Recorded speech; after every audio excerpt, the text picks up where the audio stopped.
I quietly left when I found out my wife's affair after 3.5 years of marriage. A year later, my ghosted ex-wife tracked me down.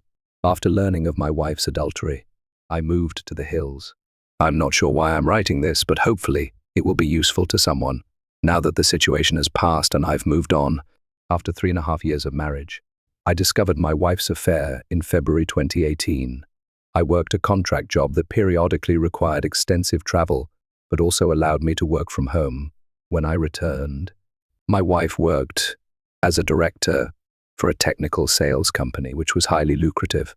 Although things had gotten a little strained, as she worked longer and longer hours, and I traveled for work, we still had what I would consider a fairly good marriage.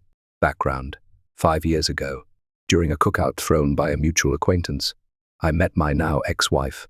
We hit it off right away once we started conversing. To be honest, I thought being with a lady who was both attractive and articulate was a great advantage.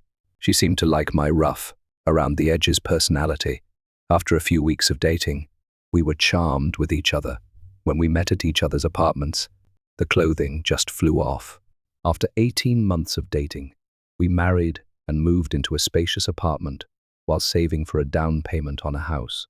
Things began to shift after the first 3 years of marriage. Even though I still had affection for her, I noticed that she argued over minor issues. When I mentioned all the late hours and increasingly frequent work outings, she became enraged. Since she was climbing up the corporate ladder, she would explain that it was a necessary component of paying her dues, or so she thought. She told me that since I was also gone for weeks at a time, I had no right to challenge her. In truth, I had only been taking holidays for 3 or 4 days every 5 weeks, so I convinced her that I could easily reduce my trip time. There was no conclusion to these exceedingly circular arguments. Looking back, I realized I was completely oblivious that my wife was having an affair.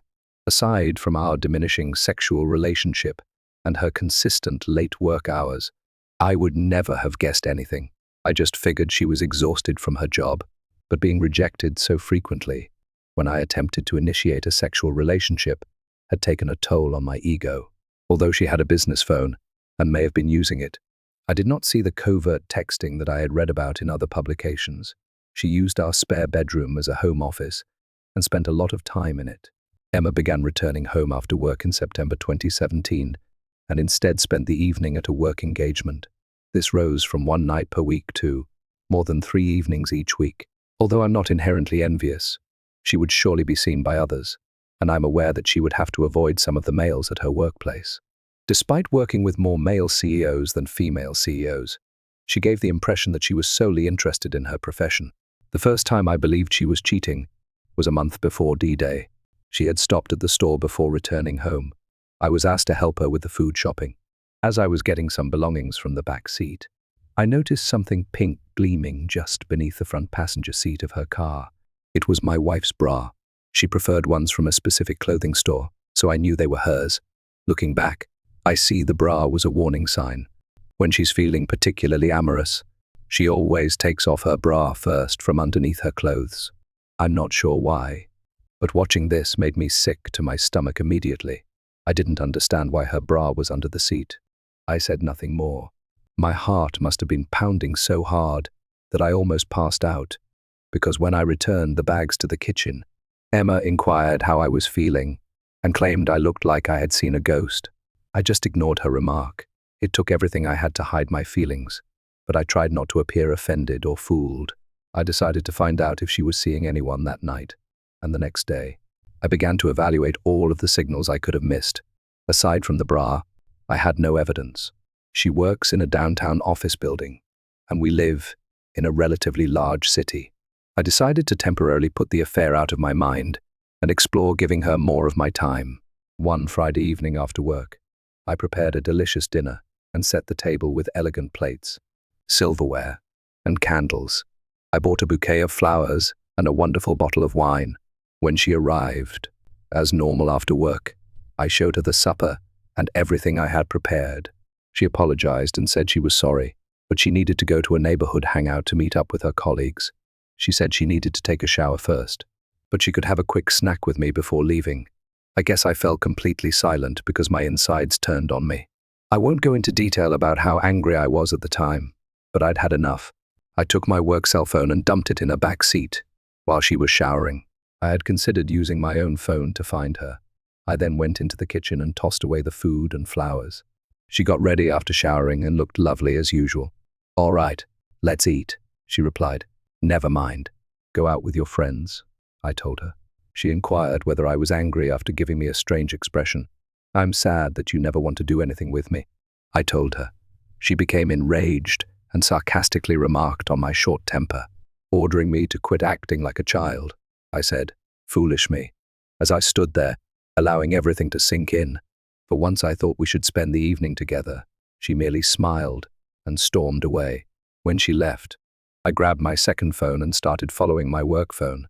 I caught her stopping about 20 minutes away at the bar where she frequently meets with her co-workers. I decided to go find her car. Indeed, it was in the bar's parking lot. I waited to see if I could spot her in my car across the street. I felt radically different, like a stalker, but I told myself that I needed to alleviate my anxiety about her location. I saw her leaving the bar with a man approximately an hour after I arrived. He looked like an executive from her company. He grabbed her, dragged her closer, and planted a kiss on her lips. My entire body was numb, and my gut began to clench up. They went to a different vehicle and hopped into it together. When their car pulled away, I attempted to catch up with them. They drove to a hotel about 10 minutes away. As I came to a halt on the street beside the hotel, I noticed them exiting, holding hands, and entering. I had seen enough. I felt ridiculous. I started banging the steering wheel with my fist. That was it. Something went completely blank inside of me. I'm not sure if I had an out-of-body experience or blacked out. But as I recovered, I wanted a drink. At this point, my life took an unexpected turn. I simply started driving out of town, reliving everything I'd just seen. As much as I hate to admit it, I was crying because I was angry.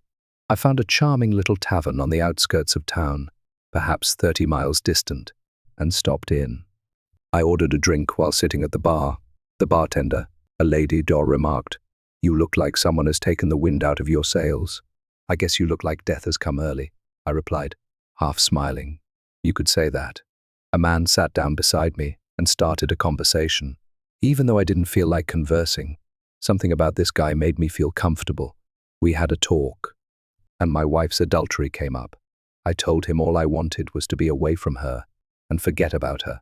"You're not alone, buddy," he said, giving me a pat on the back and a short gaze. "I went through that a few years ago. I believe there is a reason why these things occur. I guarantee you that your life can now take both positive and terrible turns. At this point, everything is up to you." His words, for some reason, startled me out of my funk. Even though I was aware of my anguish, I've always been able to think clearly, and he was entirely correct. We introduced ourselves. Mark was his name. I appreciated his down-to-earth attitude despite the fact that he was more of a country guy. "When are you going to move out?" he said. I suppose I never considered looking that far ahead. I had a fight-or-flight reflex going on, and I knew I didn't want to be around this woman anymore. I replied, "I have an idea, and I feel very sympathetic to your situation." Mark informed me, "When the time comes, I have a mobile trailer on my property in case you need to go. It may take some tweaking and isn't really good, but why don't you come and see if you can envision yourself living in anything like that? I'll give you a great deal on it. At the very least, you could even park it on a beautiful piece of land I own. I would be grateful if you could watch it for me. It may be useful to escape your situation." Just a thought. I took a while to grasp his concept. Hell, honey. If I could have escaped my crazy ex-husband years ago, I would have jumped at the chance to live in his trailer or anything just to get my head on straight, said the bartender, who had been listening in on the conversation. Perhaps this was just what I needed, but I felt like I'd stepped into the twilight zone. "Yes, I'll think about it and maybe check it out," I said to Mark after a time. We broke up and planned to meet at his house in a few days. I began to feel as if I had some perspective and a chance to escape what I perceived to be a dreadful heartache paired with a nightmare. I knew one thing for certain. I never, ever wanted to spend time with my wife again. I find cheating abhorrent, and it has always been something I felt I would never tolerate. I sat on the couch when I got home that evening. When Emma came out, she questioned where I'd been. "Where have you been?" I asked, turning to face her. "You know I went to get drinks," she explained. I said directly, "Are you having an affair?"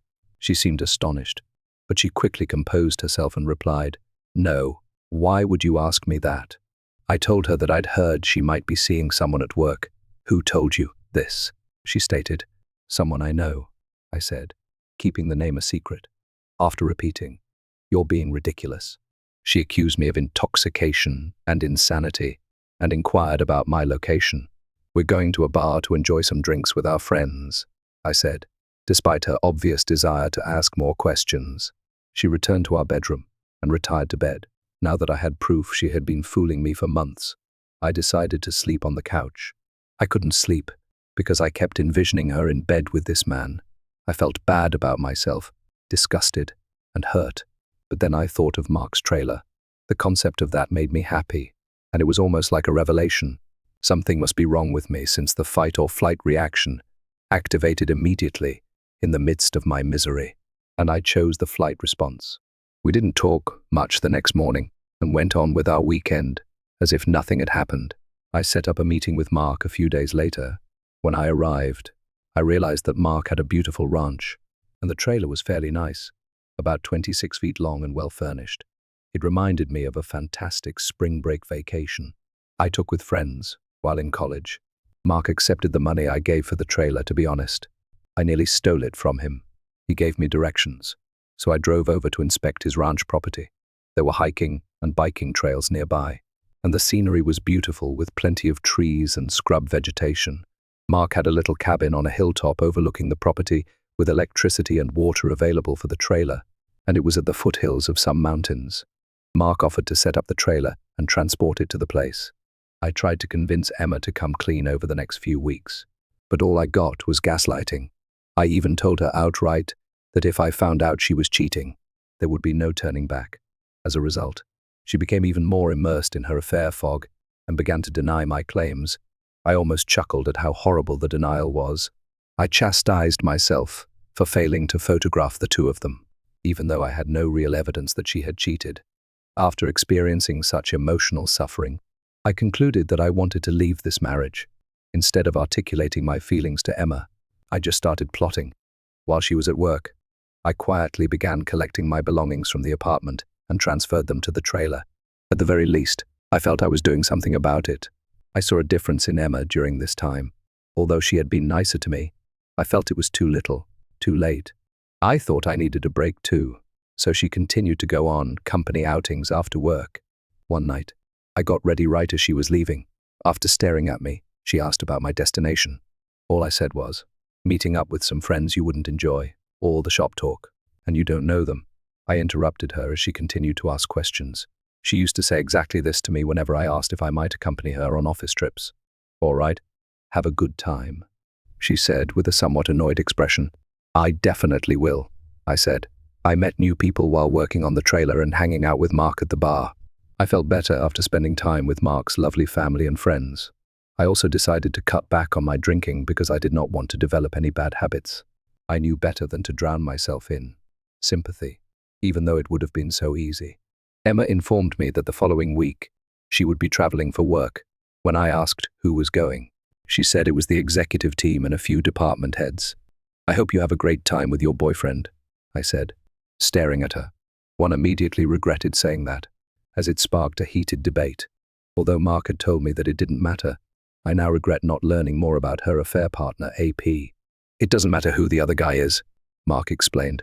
"The fact that she chose to leave you is all that matters. She destroyed the marriage, whether she admits it or not. Brother, facts are facts. Mark should write a book for the betrayed, damn it."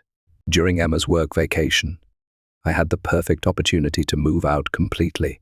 I gathered everything valuable that belonged to me, including clothes, laptops, and equipment, but I didn't take any shared goods or furniture.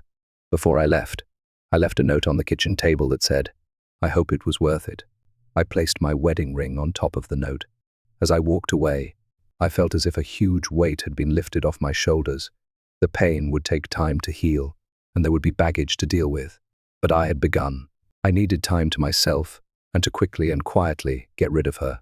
The fact that I hadn't challenged her or coerced a confession didn't make me proud. I hadn't screamed or shouted. She didn't deserve it, in my opinion. She disregarded everything we owned, including our plans for the future, our aspirations. I hadn't made any plans or contacted a lawyer. All I wanted was a fresh start and some clarity. When I arrived inside my trailer, the fresh air from the mountains was exactly what I needed. The following week, I resumed running, and it felt great to be alive. Emma texted stuff like, "We just landed, we're having a team dinner," and so on while she was gone. "Where are you?" was the inquiry, and a few emails. "Why haven't you gotten back to me?" I did not respond. When she got home, my phone exploded with calls and texts, and her mother tried to call me after the first day, but I didn't answer. She didn't try to contact my father because we're not close, and he's the only member of my family I still have. After being ignored for a week, her messages became more frantic. "What is this?" she texted. "We must speak. I'm not sure what you believe you know, but nothing is happening. There isn't an affair going on." She finally texted me after a week of not responding, saying, "I'm sorry things got out of hand. It didn't matter that I was connected with someone at work. You were frequently away while I was concerned with my work. I simply made a mistake and meant to end it. An error. I had been waiting for this confession all along, but strangely, it only made me despise her more.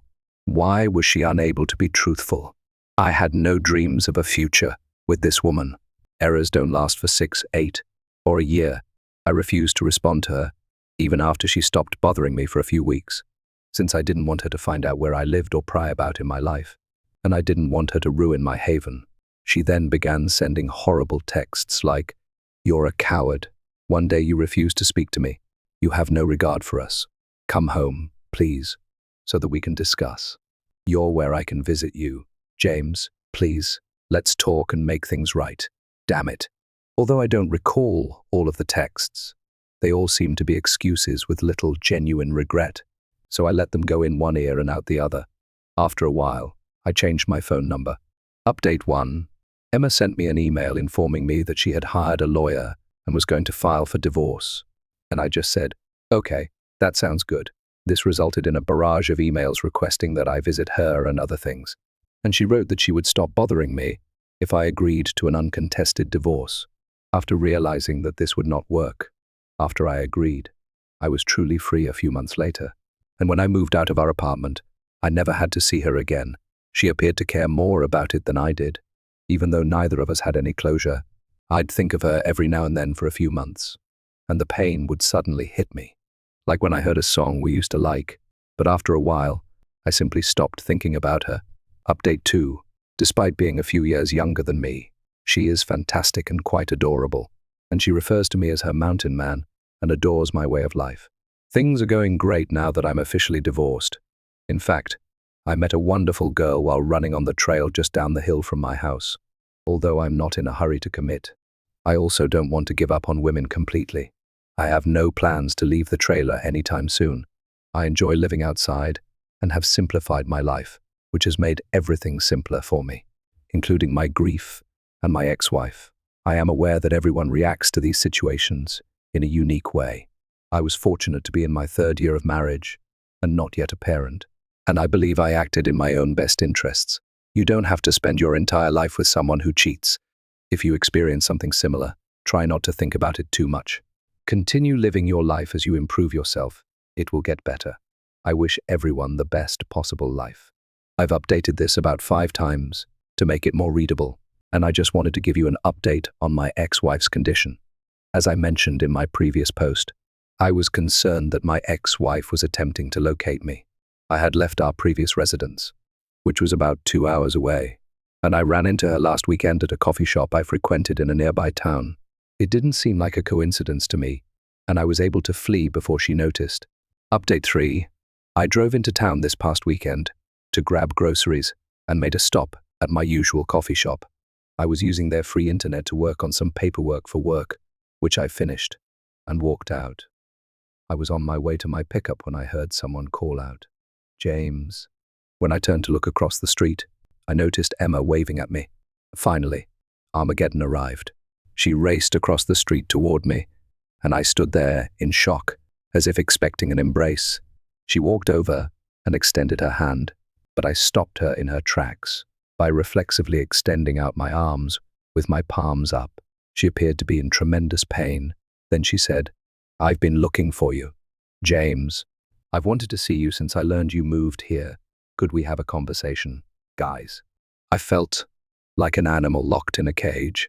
"Yes, all right, let's find a table or something, and we can talk for a minute." I eventually conceded. When she asked if we could come to my house, I said no. At the end of the block, she brought me to a bench outside a little business. She began by commenting on how much I had changed and how much she admired my new appearance, beard, and fitness level. She exclaimed at how much my body had transformed. She was wearing a tank top, little white shorts, and her hair in a ponytail, just like I used to like. I had my radar set to high. She was plainly trying to activate the sex appeal. I needed to restrain myself so I could see where this was going. She started by claiming she was sorry for the affair. She said that after I left, karma had a significant impact on her. When her boss learned about the affair, the situation grew so tense that she resigned. Her affair partner, AP, who was at the time engaged, was chastised and transferred to a different area within the organization. She responded by telling his fiancée the truth after he blamed her for everything, causing the couple to split up. This is when she bowed her head and started to cry. I didn't say anything, I simply sat there and gazed around. She stood up straight and gazed at me for a long time. "What do you want from me?" I inquired. She told me that she did not intend to have an affair. She claimed that the company's politics and posture pulled her in, and that her AP used his charm and authority to coerce her. She admitted that she thought she was exploiting him in the same way that he exploited her. After I accused her of cheating, she indicated that she planned to come clean. She drank after work to alleviate the guilt she felt at the time. Since she despised herself, she claimed she felt dumb, alone, and as if her heart had burst with loss right after I left. She discontinued her friendship with her AP immediately. She believed she needed to find me to see if there was any hope of reconciliation because I refused to communicate with her or contact her. She desired a fresh start. Despite the fact that she was aware of our divorce, she thought we might start over. I merely looked at her. I then handed it to her. "You have no right to come out here and undo all the harm you have done. Do you think I'll overlook everything you did to destroy our union? As I previously stated, we were done if you cheated. Forgiveness does not exist. This relationship will not be restarted. You murdered it. As soon as you left me, you ruined everything we had. How foolish do you believe me to be? One evening, I saw you enter a hotel with him. Were you aware of this? I saw that my voice was becoming more audible, so I pushed her away after she grabbed my arm and began crying on my shoulder. "I deserve all this," she replied, glancing up at me. "I am certain that I do, if nothing else. Would you allow me to take you out to dinner? I'd rather not go. I would like to speak further. I want to make sure that we are transparent about everything. You need to spend more time with me than you have in the past. James, please. I love you so much. Even though I know you might not want to hear it. I had no idea how much I loved you before you left me." She began to sob violently and hyperventilate, so I took her up and hugged her, which seemed like the only way to calm her down. I realized then that I had crushed her heart as much as she had shattered mine. Walking, we found a nice location to continue our talk, and I said, "How did you discover me?" Once she had calmed down, "Have you hired a private investigator?" Emma compelled Stacy to share all of the information after she asked how things were going when they ran into each other a few weeks before. Stacy didn't indicate that she had noticed me, so she responded with a tiny laugh. I had warned Stacy not to tell her, so she was hesitant, but Emma persisted. Stacy eventually gave in, but all she knew was that I lived nearby and was in town on her days off. She began to come here to check on me. I kind of laughed when she said that, thinking, "Damn, Stacy can't keep her trap shut." She blushed. We eventually decided to have dinner at a charming little spot with a patio. I made sure we didn't drink anything because I didn't want to give her a reason to be kind to me or say. She was so inebriated that she couldn't drive back. We had a good conversation, and I then escorted her to her vehicle. She insisted that she hadn't dated anyone else since I left, and she vowed fervently that I was the only person she wanted, so she pushed me hard to stay longer. "No, it's still way too early for me to go down that road," I told her. My response to her request for my phone number was, "You'll just blow it up with texts and calls." She wept over it, but in the end, she agreed with my decision. and promised to send me an email with information on returning to town the following weekend. Before she left, I questioned her bluntly. Would you have forgiven me if I had been the cheater? Before she got in her automobile, yes, in time, but only if we saw a marriage counselor and worked through the healing process with lots of talking. Maybe even a binding agreement, she said, pausing to think. Okay, maybe I can accomplish that, I replied. In 5 or 10 years, I would wait if that's what it would take, she said. She then took both of my hands in hers, looked me in the eye, and added, God damn it, James, I will always love you and will do anything to prove it. This comment threw me off guard. Even though I felt better about the situation, I couldn't see her as a friend at the time, and her words continued to irritate me even after she departed. I returned home, went for a long run, drank some beer, and reflected on how far I had come. Could someone please assure me that she would not destroy the peace I had created for myself? I had the luxury of time to sort through it and gain perspective, but it was all still too vivid in my mind. Last update, most likely. This will be my final update. When I first posted my tale on Reddit, the moderators kept taking it down. In summary, I ghosted my ex-wife for nearly a year before she discovered me. She wanted to make amends and restart our relationship. You will be very disappointed if you expected me to be the typical beta blue pill fool and forgive her. In a lengthy email she sent me last week, she conveyed her love and regret for the affair, and she offered to come out and stay with me for the weekend again. My response was to quiet her. I informed her that I had no plans to make amends with her. I'm very content living alone, taking advantage of my secluded situation and keeping things simple. At 32, I'm not in a hurry to make changes.